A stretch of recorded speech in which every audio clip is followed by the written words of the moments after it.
Yo, what is up everyone? It is me again, back with another Boneshatter video. And in this video, I'm actually really excited to share with you guys a full build guide for this character that I've been playing since league start in SSF. And this is going to be a full build guide for my Boneshatter of Complex Trauma Hydrosphere Exert Berserker build. This build is kind of insane. And honestly, it's the best build I've probably ever played in SSF. It has like 20 million damage. It has insane defenses, which I'll cover in detail later. And I think legitimately it's the tankiest and highest damage build I've ever played in SSF. And definitely the best Boneshatter build I've ever played.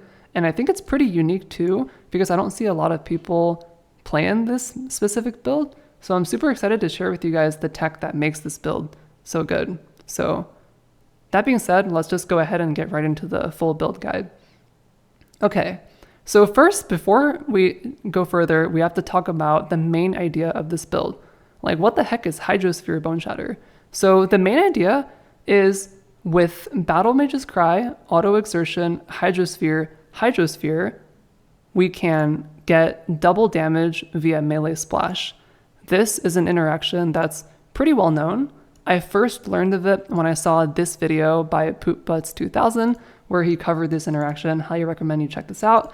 And then I also did some testing on my own here. This is a video that I made where you can also check this out. And I highly recommend you check this out because there's a lot of nuances to this. But the main idea is with Battle Mage's Cry, Hydrosphere, you get double damage. This works because your attack hits the enemy. And then with the double Hydrosphere, every time you exert an attack, it creates a new Hydrosphere, which your additional strike will hit, and then melee splash, and then hit the boss, as you can see there. So I tested this out, and it literally is like double damage. And Poopbutts also tested this out, so it's pretty well known. However, there are a couple of nuances, and it's easy to mess this up. So first, before going further, I need to talk about things that don't work. It doesn't work to only use one Hydrosphere, because if you only have one Hydrosphere, when you exert an attack twice, instead of creating a new Hydrosphere, it's going to move the pre-existing one, and then it can only be hit every 1 second, so it's not going to work. I mean, you can still hit it every 1 second, but that's much worse than hitting it every attack. In order to create a new Hydrosphere every time you attack, you need to have 2 Hydrospheres linked to Battle Mage's Cry. You also must use Battle Mage's Cry. It does not work with CWDT because CWDT Hydrosphere creates the Hydrosphere on top of you. If the Hydrosphere is on top of you, your additional strike cannot hit it, and then it's not going to do anything. So you must use Battle Mage's Cry with double Hydrosphere. You have to do this. And then I recommend auto-exerting this, of course. You also could self-cast the Battle Mage's Cry and it would work, but auto-exertion is just insane quality of life. So that's that. And then the beautiful thing about this is that Battle Mage's Cry will create the Hydrosphere on top of the enemy, so you never have to worry about repositioning, as the sphere will always be repositioned on top of the enemy that you're hitting every time that you are hitting. So that's the main idea of this build. By using melee splash to get double damage, we can basically very efficiently achieve a high damage number, and then that frees up a lot of resources to scale a shit ton of defense, which I will get into a little bit later. So that's the main idea of this build. That's Hydrosphere Boneshatter. Now, in order to fully invest into this Hydrosphere setup, we need to invest into Warcries, because by default, Battle Mage's Cry only exerts 5 attacks. So by scaling Warcries using Warbringer and Measured Fury, and scaling Warcry CDR with this wheel and also Deep Breaths and also quality on the gems, we can achieve pretty high uptime on Warcries. In fact, my Intimidating Cry has a 3.7 seconds cooldown, and it could even be more cooldown reduction if I got Eldritch Implicit on my boots, which I'm trying to farm for, but it's SSF, so I don't have that. But the main idea is that by scaling Warcries, you can achieve 100% uptime on not only Battle Mage Cry Hydrosphere, but also a bunch of other Warcries. So this build, for example, uses Intimidating Cry for the double damage. It uses Infernal Cry, which gives us a little bit of damage as well.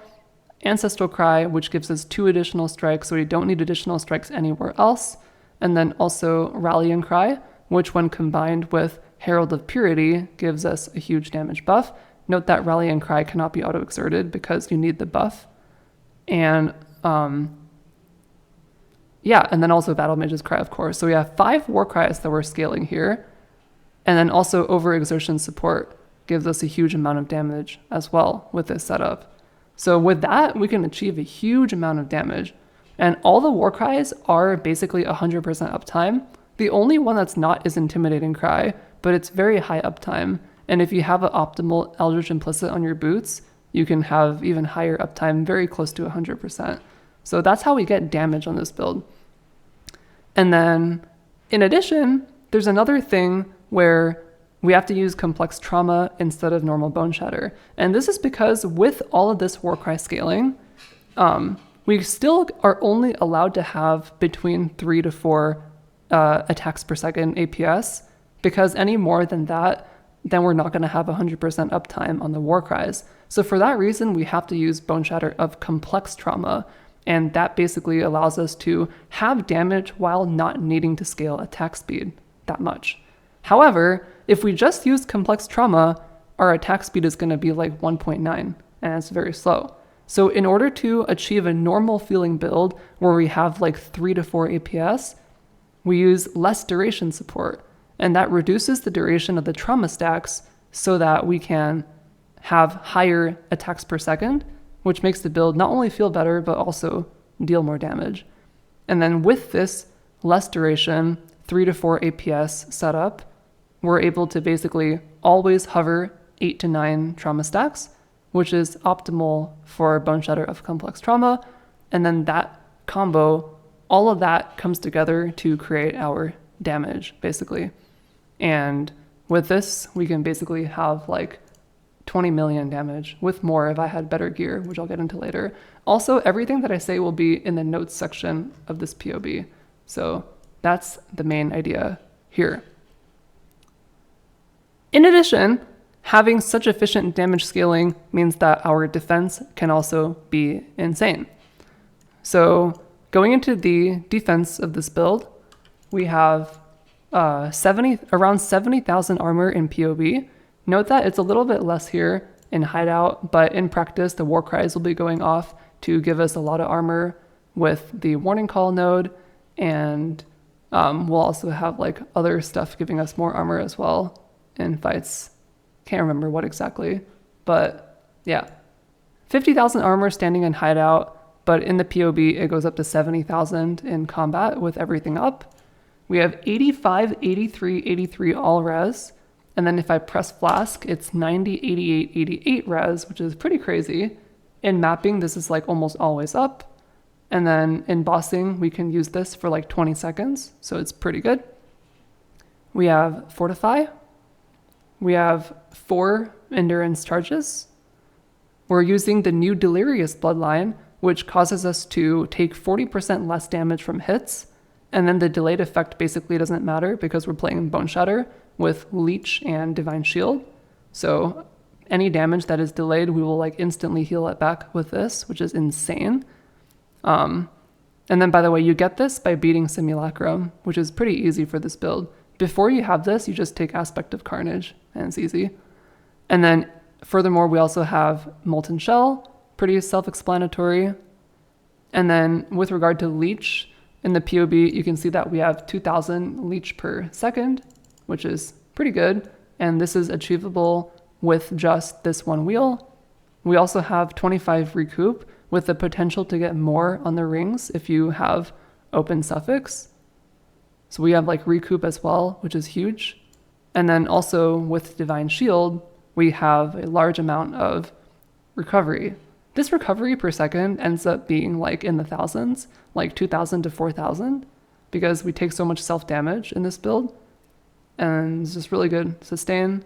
And then with Corrupted Soul, which I'm getting from Replica Soul Tether, we split damage between life and ES pool. So we get a huge amount of ES buffer as well. So it's like 7k EHP total. In addition to that, we have like a little bit of Taken As on the body, and then also PDR on the body as well.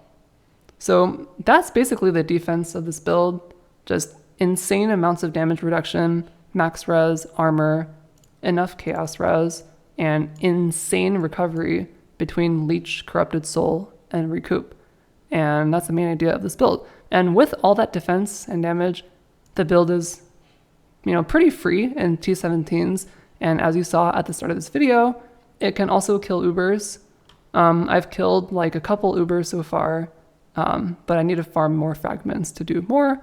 But even a bad Uber boss player like myself can take down Ubers with this build, so it's pretty good.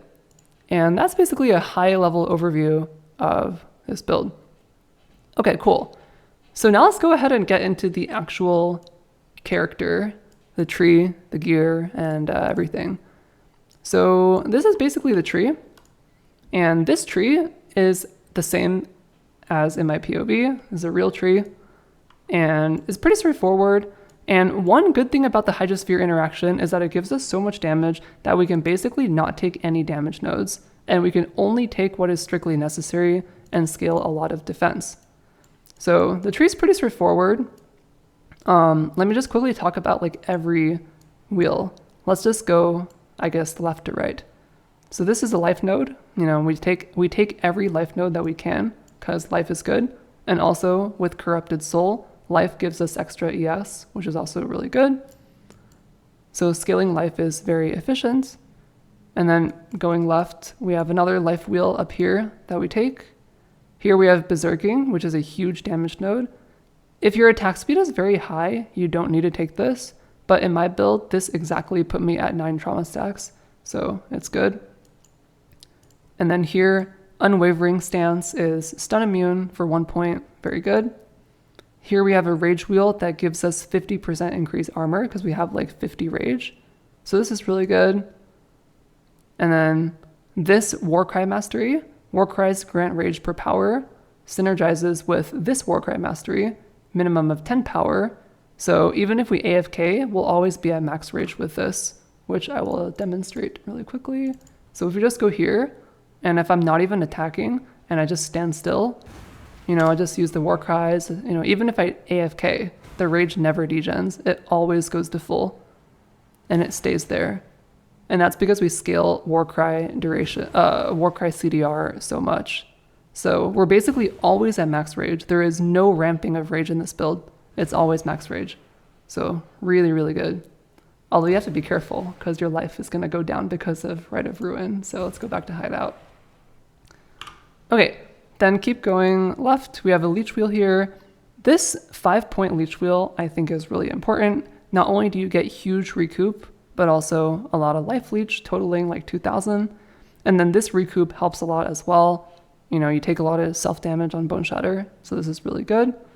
And then here we have a rare damage wheel that we take, but this is really good because it gives attack speed and damage, and then also 60% increased armor with this mastery, as we have 6 red in the axe. This Tribal Fury is 100% mandatory. The whole point of this build is to use this melee splash to hit the Hydrosphere, so completely mandatory. And then here we have a max res wheel. Max res is basically our only like elemental defensive layer. So taking all the max res is very important. I've chosen to get fire res to have a little bit more protection against like ignites. So we path through that.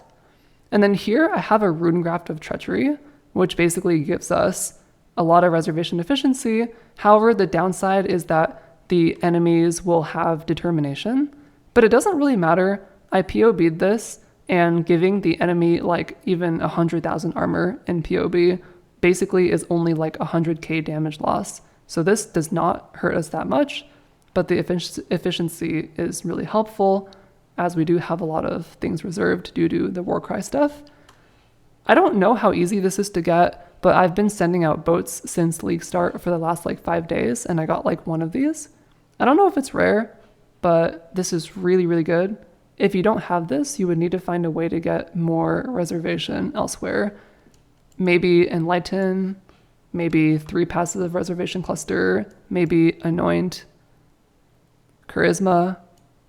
I don't know. You would need to think of something else, but this is really good for the build.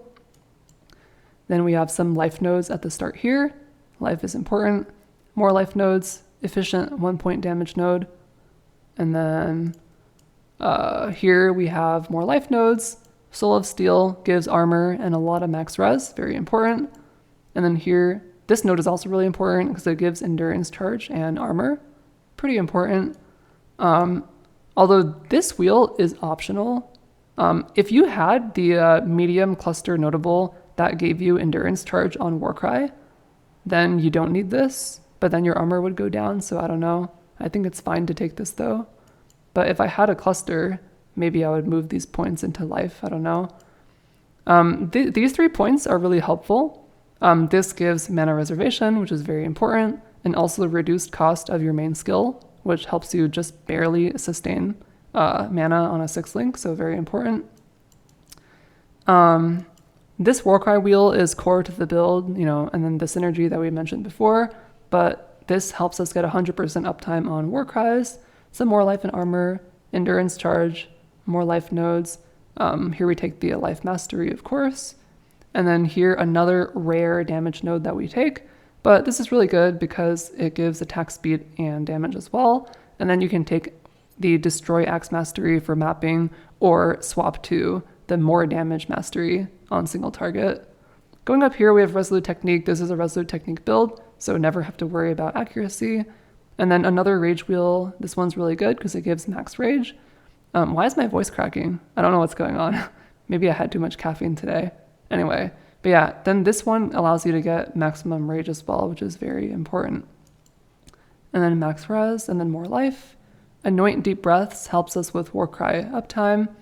Going up here, we have Divine Shield, which is very important because without Gore Dancer, the only way to sustain trauma is Divine Shield. So we have that. And then here we have a small cluster setup here, or rather a medium cluster setup. I would recommend going here because I think this 16% armor is better than the 4% melee damage here. So I go here. And then it's very important to get this medium cluster. The most important node here is Warning Call, which gives us a lot of armor. And then if you have like another one here that benefits you, such as charges when you Warcry, you can also get that, but it's optional. And if you're really tight on points, or if you don't have this, you can also just not use the medium, but you're probably going to have to use a small. You can either use a 2 passive or 3 passive reservation one. And then you can either use Determination or Pride, depending on which aura you want to run. I have Determination because I feel like I have enough damage. But yeah, 2 or 3 passive is fine. Determination or Pride is fine. And that basically covers everything for the build. And then for Ascendancies, we're using the new Delirious Bloodline to give us a huge amount of damage reduction. And then also the small node gives life recovery rate, which is also helpful. And then on Berserker, we have Crave the Slaughter for more attack speed, Rite of Ruin for more attack speed and rage effect, which is attack speed, attack damage, and what else does it give? Armor. It gives armor as well, so this is good. And then Warbringer to enable the Warcry archetype. And that basically covers everything on the tree. Cool.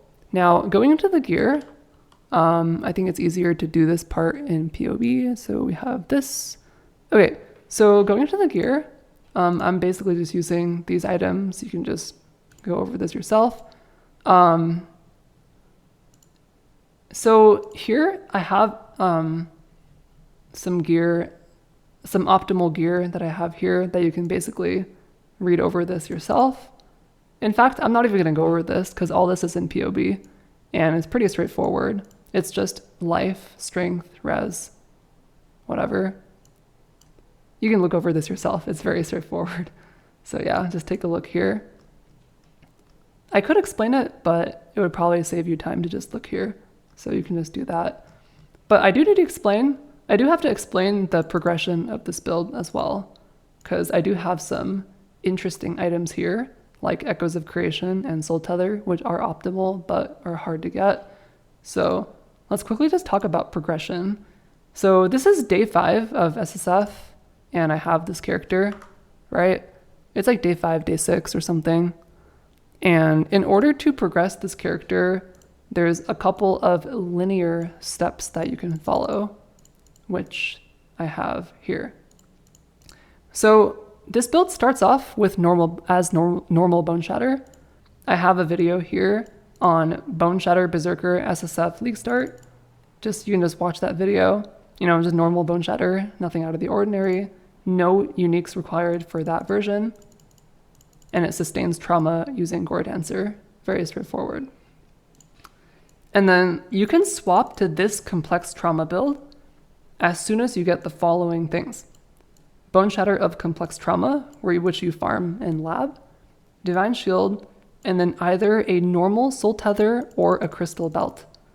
This normal Soul Tether obviously drops anywhere, but it is kind of rare because I don't have one yet. Or you can use a Crystal Belt that is like this, and this one will basically give you like close to 200 energy shield, and something like this will allow you to start playing this build. You must use a Crystal Belt, because otherwise you just cannot get ES. I mean, you could use energy shield gear, but you have like 86 int, and using ES gear will make your armor go down. So I would not recommend playing this build until you have at the very least a Crystal Belt. Very important. But the main idea is that once you have a Crystal Belt, you can basically start using Divine Shield to help sustain your trauma. With Divine Shield, you can get a couple thousand ES regen per second. So even a Crystal Belt with 200 ES will allow you to basically cut 200 damage from every instance of trauma that you take. So it's good. And then with that, you can drop Gore Dancer and take Warbringer to enable this build. And then you can basically just transition into all the stuff that this POB describes. That's basically it. If you do have a normal Soul Tether, that is even better than a Crystal Belt. And that is because a normal Soul Tether gives Immortal Ambition, and Immortal Ambition gives you Overleech. So that's very beneficial for this build. But it's SSF, so I'm not going to recommend this. I also don't think this is very common because I haven't found it yet, and I'm level 97. Okay, once you have Complex Trauma and Soul Tether or Crystal Belt, you can then move on to the next step. The next step is to farm a Glorious Vanity Doriani.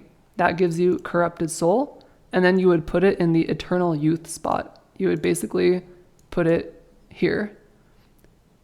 Now, this Corrupted Soul that you get from the Timeless Duel here, which I guess I can just demonstrate this real quick, what it would look like. So you basically put it in there, and then you would have this. You take Doriani, that gives you Corrupted Soul, allowing you to get a huge amount of life as extra ES, which is great for Divine Shield, and also splits your damage evenly between life and ES.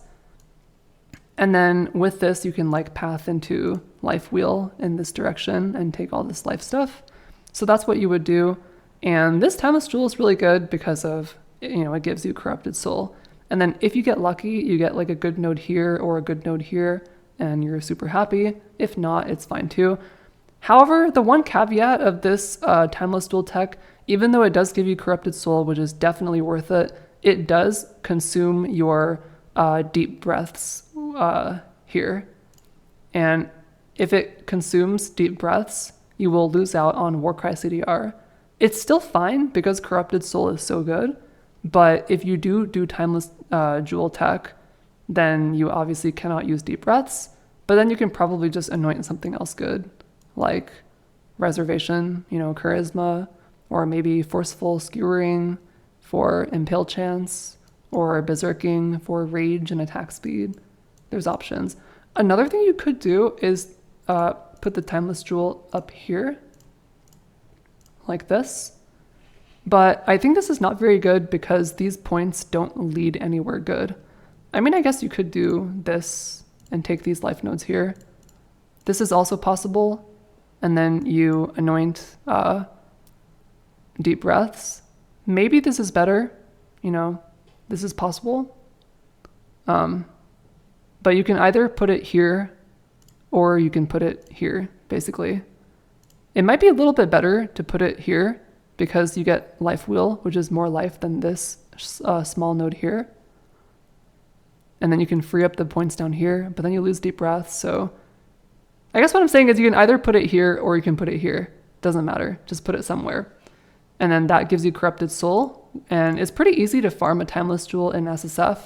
So that's definitely the next step. Now, once you have this Timeless Jewel, it's very important that you try to get rid of it. And the main problem with a Timeless Jewel is then you cannot use the Delirious Bloodline, which is giving you, as you can see, 40% less damage taken from hits, basically. And the reason that you can't use this with a Timeless Jewel is because it says non-cluster, non-passage jewels have no effect. So you just can't even have this at all with a Timeless Jewel. It's kind of okay because you can still play this build with Aspect of Carnage, but in the late game, you definitely want to drop Carnage for that didn't happen, which will basically make you like immune to nearly all content. So once you have your Timeless Jewel farmed, you definitely want to try to work on farming a Replica Soul Tether. And this is a 1 in 98 heist wings drop, Grand Heist Wing. This is a 1 in 98 Grand Heist Wings drop rate. And it has higher chance to drop in Bunker and Underbelly. If you look online, there's like a spreadsheet someone made where they basically calculated the drop rates of everything in Heist. So ideally, what you want to do is you just take all the Heist nodes, and then you can reveal all Bunker and Underbelly, and then the non-Bunker, non-Underbelly, you just don't reveal it and just run it. And it's 1 in 98 Grand Heist Wings, which, you know, you can farm this if you want to. I am insane, so I decided to farm this, and I went super dry, and I got super pissed off because it took me like 5 days to get this. But it's super good to get this because, first of all, if you have Replica Soul Tether, you get Corrupted Soul. Corrupted Soul means that you don't need to run the Timeless Jewel, so you save points, and then you allow the ability to use That Didn't Happen because you don't have a Timeless Jewel anymore. Also, then you can anoint deep breaths, and then you can also take more nodes with the points that you save, such as Berserking, Unwavering Stance, and it's just super good. And then you also get a lot more ES, a little bit more ES, because it gives 6% of life as maximum ES. So this Replica Soul Tether is super important, very important. So if you want to take this build to its full potential, you must farm this. You must farm this in Heist if you're in SSF. It's honestly not that bad. I think Heist is actually not terrible. You know, it's kind of fun to like get the good stuff in there. So yeah, definitely farm this. Definitely doable. It's only 1 in 98 wings. Totally doable. And it's super good. And I'll say again, without the Soul Tether, you cannot run the Delirious Bloodline because you need Timeless Jewel for Corrupted Soul. Yeah, so very important to get this. And then finally, once you have all of that, the next step is to kill Uber Shaper and get Echoes of Creation. There are ways to target farm Uber Shaper fragments. Here in game, you can check what T17 map drops from what map. And then you just go on the wiki and try to farm the ones that drop Uber Shaper fragments. And the reason is that Uber Shaper drops an item called Echoes of Creation. And this is insane because, I mean, just look at it. Like, you have 5 Warcries, right? So this is like, what? If you have like a max roll, 15 times 5 is 75% more damage. 75% more damage with this one item. It's insane.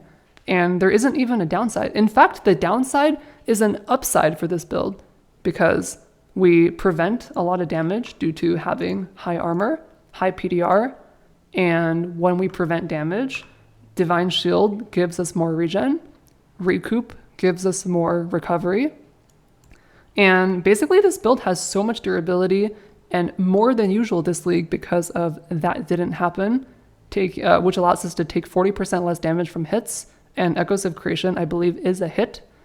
So basically, like, you can prevent all the damage from this super easily, and then that prevented damage turns into recovery. So the downside of this on this build is an upside. So this item is like 75% more damage in addition to like infinite recovery. It's completely insane. Unhinged, you might even say. So very important. So I went out of my way to like farm Uber Shaper just to have the chance of dropping this. I didn't realize at first how good this item would be, but like a couple days ago, I was like, oh yeah, there is that one item. And then what if I could combo that with the Delirious Bloodline and like get infinite recovery and infinite offense as well? So yeah.